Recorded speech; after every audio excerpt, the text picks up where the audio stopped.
Omukyalo n'atemera mu myaka enkaaga egy'obukulu mutuuze ku kyalo Nattonko ekisangibwa mu ggombolola y'e Goma mu munisipaali y'e Mukono mu disitulikiti ey'e Mukono. Ono ng'ennaku z'omwezi lumu omwezi guno tali lwerabira anti essajja likaggwa ensonyi lwe lyamukakkanako okakkana nga limutunuza mu mbuga ya Sitaani. Ono akola gwa kulongoosa kkanisa ya Divine Care Ministries Church eri mu kitundu kino era ku olwo ku ssaawa nga 11 ez'olweggulo yali ava kugijenga bulijjo. Abadde awaka gye yasanga omusajja ono era akutte ejjambiya ne yeefuula mubuuze ekkubo. Nsisinkana essajja likaalakaala liva eyo engulu naye omutima ne gugira bwe kwa.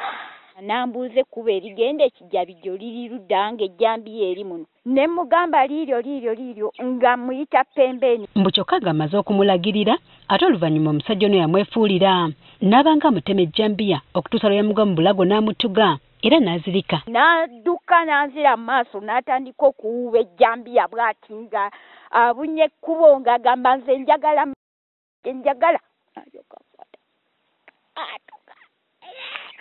N'aleeta ejjambiya ateekeko bw'ati. Lwali luto. Enjira. Agamba nti wano ebyaddirira yabitegeera amaze kudda ngulu. N'asitula omulambo n'atwala eri nga tegukyategeera nga n'okussa tegussa. N'akola byonna n'agenda okudda waggulu ng'empale yange gye nali nnyambadde sigiraba mpanda mu ssaayi. Yadduka mu ddwaliro afune obujjanjabi si kulwa ng'essajja limuweerebye endwadde era bwe yava eyo kwe kugenda ku poliisi. Mu kaseera kano ono agamba nti obulamu bwe bwonna bwakyankalana. Emyaka gye mmaze kasookedde njawukana neebazi ekisiraani ekyo ne kinkozesa bwe ndwawo wano nga musulo tegunnajjira guyinza okumpitamu buyisi wano we mutudde wano. Ono abadde akyalombojja ennaku ye ate ne Josephine Nakyanzi omutuuze ku kyalo Papaati nakyo kisangibwa mu ggombolola y'e Goma e Mukono naye n'asumulula emboozi ku ngeri gy'afiirwamu omwana we w'emyaka 3. Ekibe kyafubutuka mu kibira kino bwe kyamugajambula. Kino kyali kirudde nga kiri ebisolo by'abatuuze. Kati ono olwakiraba n'ayagala akitte. Nga akigoba n'akikwatira awo waka ne kimuluma engalo. N'akikwata mu kamwa n'akigaziya bw'ati. Mu kugobagana nakyo kwe kumwefuulira ne kimulumaaluma era bagenda okumutuusa mu ddwaliro ng'obusagwa bwamubunye dda era wano teyasimattuka. Genda omutuusa e Kagoma ng'obusagwa amaze olinnya ku bwongo. Kati atumutwala emulago nga tebakyamusobola era kale ekiro ekyo bwe yafiira. Ebyo ng'obivuddeko abatuuze bano bagamba nti ekibira kino kikuuma n'abatemuko n'ababbi wamu n'ensolo enkambwe ekiteeka obulamu bwabwe mu katyabaga. Ababbi we beekukuma kuba nange ekiro kya leero banzibyeko embuzi nga 8. Mu faamu yaffe wano baatirawo omuntu tetumanyi wekyava naye twamusanga mu kkubo nga bamusse. Mu kitundu kino mulimu essomero lya gavumenti li St. Beatrice Buwava Primary School. Alitwala agamba kumpi abazadde baalizira lwa kisiko kino. Abazadde batya okutuweereza abaana olw'ekibira ekyo. Bali ku bunkenke nange kennyini ng'omukulembeze n'abasomesa betukola nabo omulimu guno ogw'okugunjula abaana.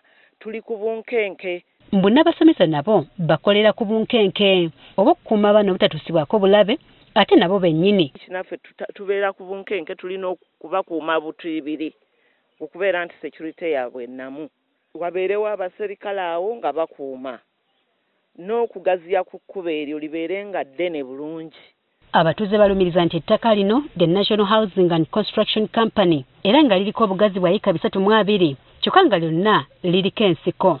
Kkubo lino lyolaba geritwala abatuuze okuva erudda eno okugenda eddo era nga likkubo eryangu abantu mwe bayita okubeera nga bagenda mu gyabwe. Liriko akatemerero kawanvu ddala era nga bw'oba oyitambulamu kizibu okusanga ennyumba yadde omuntu atambula. Kale nga kyangu nnyo omuntu okufuniramu obuzibu ne wabulawo wadde amudduukirira.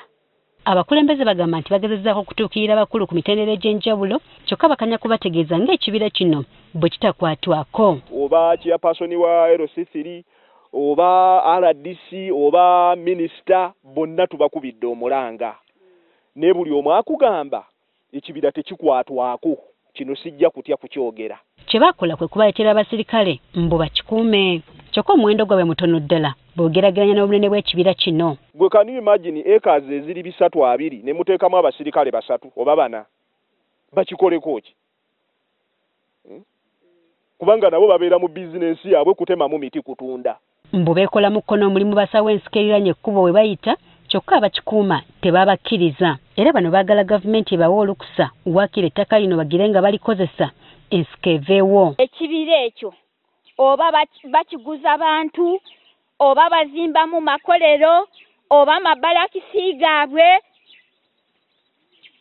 kuba n'emirimu tetuli. Ne batusobola okukkaanya nabo bandagaano ne tuzikola bakkiriza abantu balimire mu kibira ekyo. Oba si ekyo basobola okutufunira poliisi tubeere ne ditaaci awo oba y'amagye oba ya UPDF ebeere awo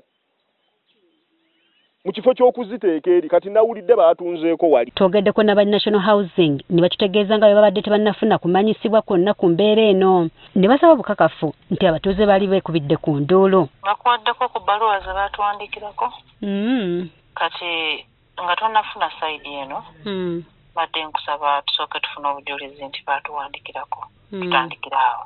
Jennifer Kabale agafeeyo ku Spark TV.